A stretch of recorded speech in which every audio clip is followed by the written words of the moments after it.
안녕하세요. 썩TV입니다. 1979년 일본 흥행순위 1위였던 불의의 명작 은하철도 999를 말하는 데 있어서 결코 잊을 수 없는 것이 수수께끼 같은 미녀 메텔입니다.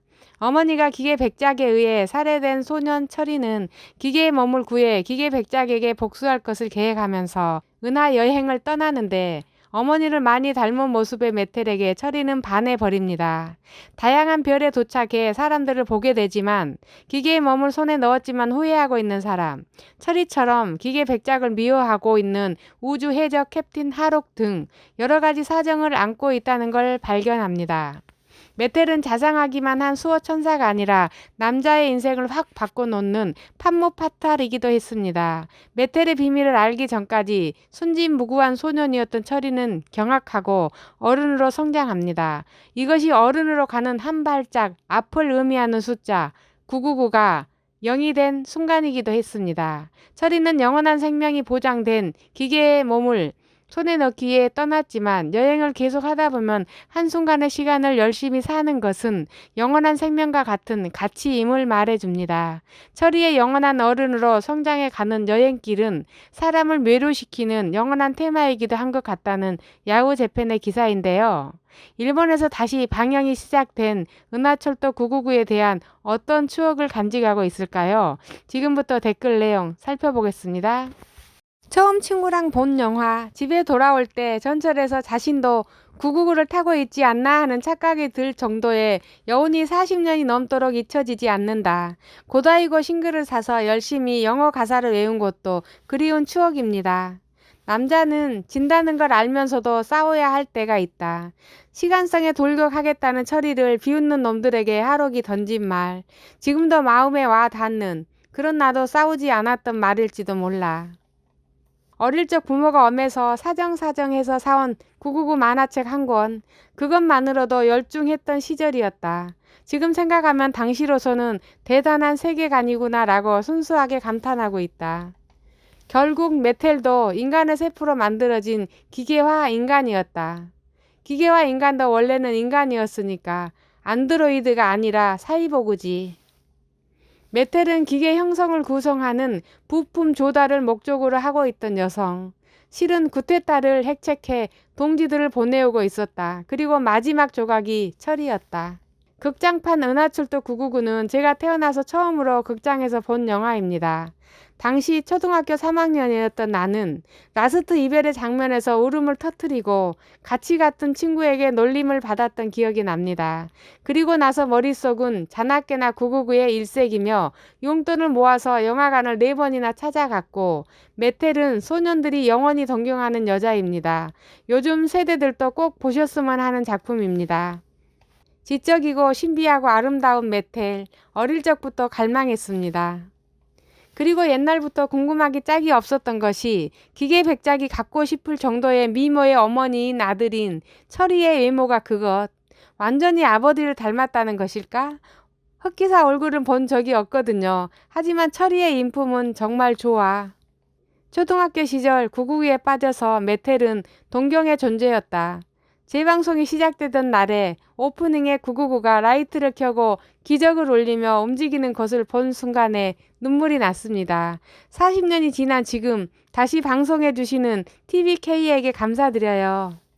은하철도 999는 소년의 성장 이야기, 어머니가 살해당해 더욱 기계의 몸을 요구해 광대한 세계로 여행. 수많은 어려움과 만남과 이별을 반복해 여행의 끝에 육신의 몸으로 살 것을 결의한다. 메텔에 관해서도 여러 가지 생각이. 함께 여행하는 동반자이자 어머니와 같은 부드러움과 강인함, 때로는 엄격하게 소년을 대하는 모습은 동경의 대상이며 이상적인 여성상이기도 했다. 여행을 함께하는 목적이 좀 그렇지만 이제 기억이 가물가물해서 단편적으로 밖에 기억이 나지 않는다. 오랜만에 되돌아볼까? 게다가 여행에 동행해 준다면 은하철도 승차권을 주겠다고 제안합니다. 미녀의 달콤한 유혹에는 내막이 있다. 감쪽같이 걸려버린 철이는 하마터면 나사가 될 뻔. 공짜로 뭐 준다는 사람 믿지 마. 좋은 사회 공부가 되었습니다. 어느새 미녀가 되었지만 처음 원작에 등장했을 때는 철이보다는 조금 위인 미소녀라는 느낌이 들었어. 철이의 모친을 닮았다는 부분이 확대 해석되면서 나이도 많아진 것 같다. 999는 아동을 시청 대상으로 하고 있었지만 스태프들이 생각했던 것 이상으로 중고생 시청자가 많았기 때문에 영화판의 철이는 꽃미남이 된 것 같다. 메테를 사랑한다면 다른 여자 따위는 안중에도 없겠지. 앞으로 기계화와 기술의 보급을 보면 999의 세계관이 될 가능성이 있을지도 모르겠네요. 하지만 저는 인간의 몸은 기계의 몸 따위로 해서는 안 된다는 생각이. 라스트에서 하록의 안녕은 영원한 생명에 대해 말하는 것 같습니다. 연약한 소년이 어려움과 좌절을 극복, 조금씩 성장해 가는 모습에 가슴이 뭉클합니다. 목표를 가지고 여러 경험을 쌓은 사람은 정말 강하네요. 처음 읽었던 어린 시절에는 기계는 영원할 거라 믿었는데 가전도 여러 가지 고장이나 부품의 마모로 수명이 다한다는 것을 알아버린 지금은 기계의 몸으로도 그다지 오래 살 수 없는 것은 아닐까 하고 생각하게 되었어.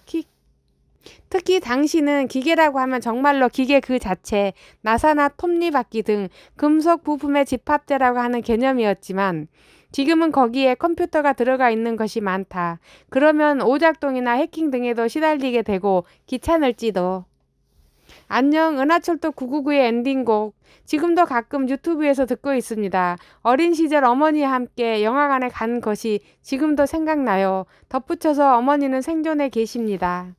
초등학교 때 실시간으로 TV를 보다가 극장판에서 철이의 얼굴이 변해 있어서 이해 못하고 실망했다. 그리고 주제가를 고다이고가 영어로 부르고 있어 이것도 어린 마음에 이해할 수 없었다. 일본어로 불러주었으면 한다. 중학교 때 본 은하철도 999 어른이 되면 메텔 같은 여자를 찾아 결혼해야지 하고 생각했었는데 현실은 녹록하지 않았습니다. 메텔이라는 명사는 고대 그리스어로 어머니라는 뜻이므로 숨겨져 있는 정체는 이름에 있는 것을 은근히 전하고 있었을지도 모르겠네요. 999 내용이 전혀 기억나지 않지만 그리스어 공부할 때 메텔이 어머니라는 뜻이란 걸 알고는 아 그렇구나 하고 묘하게 납득했다. 첫사랑의 상대가 메텔이라고 아내에게 말했더니 폭소를 터뜨린 적이 있었다. 감상 후의 안타까움은 지금 감상에도 마찬가지입니다. 좋은 작품이라고 생각합니다. 극장판 999 시작 부분에서 기계 백작에게 살해당한 어머니가 저택 벽에 박제가 된 것이 트라우마가 되어 그 뒤에 전개에 몰입할 수 없었던 것을 기억한다. 999는 저에게 있어서 생애 단연 최고의 작품입니다. 집 복도에도 메텔의 그림을 장식해 놓고 매일 절하고 있습니다. 기멸도 좋은 작품이지만 999와 얽히게 하고 싶지는 않네요.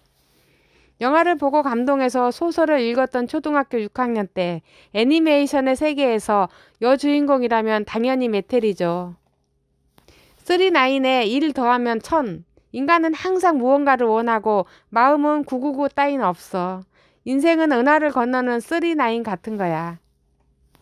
메텔의 정체는 철이 엄마의 신체를 탈취했다고 어렸을 때 생각했다. 메텔은 그 사람에게 가장 소중한 사람의 모습을 닮아 있다는 설정을 본 적이 있다. 여기까지 댓글 내용이었습니다. 감사합니다. 구독과 좋아요 부탁드려요. 썩TV